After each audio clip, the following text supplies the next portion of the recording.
विष्णू महेश एकत्रच आहे, त्याच देवाचे अवतार आहेत. जरी तुम्ही काशीतल्या देवाची भक्ती केली किंवा पंढरपुरातल्या देवाची भक्ती केली, कुणाचीही करा, तिथपर्यंत बस एकच आहे ना. शंका घ्यायचं काही कारण नाही. त्रिशूलावरी काशीपुरी चक्रावरी पंढरी,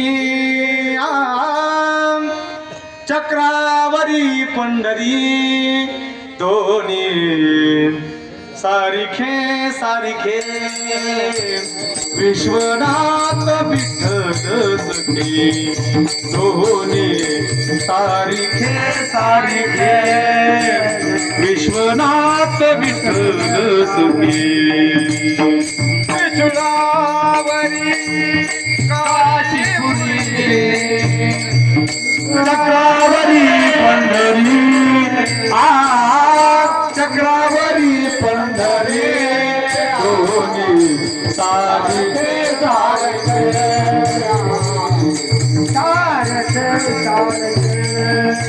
विश्वनाथ विठ्ठल हरी दोन्ही.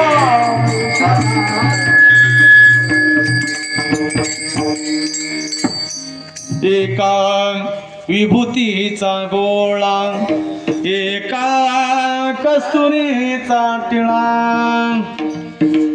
एक गज चर्म व्याघ्रांबर, एक वासुकीचा भार दोन्ही सारिखे सारिखे विश्वनाथ विठ्ठल सखे. एका अर्धांगी पार्वती, एका रुक्मिणीचा पती, एक गरुडावरती बसे, एक नंदीवरती असे दोन्ही सारिखे सारिखे विश्वनाथ विठ्ठल सखे.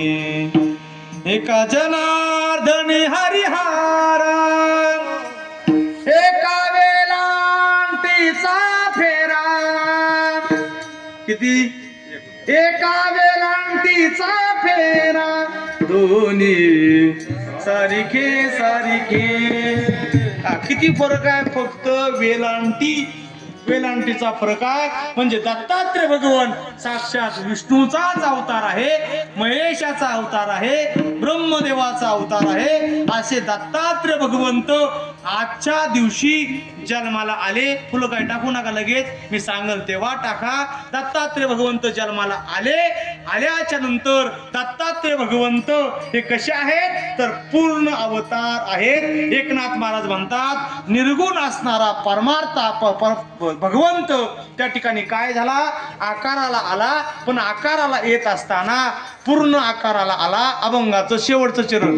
तू एक जनार्दनी पूर्ण अवतार, एक जनार्दनी पूर्ण अवतार, एक जनार्दनी पूर्ण अवतार, एक जनार्दनी पूर्ण अवतार,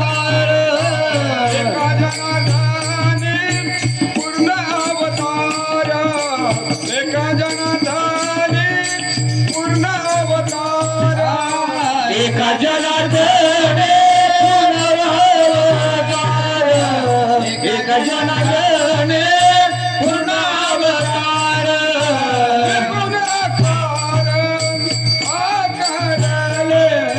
निर्गुण निराकार आकार ऋतुकाल हेमंत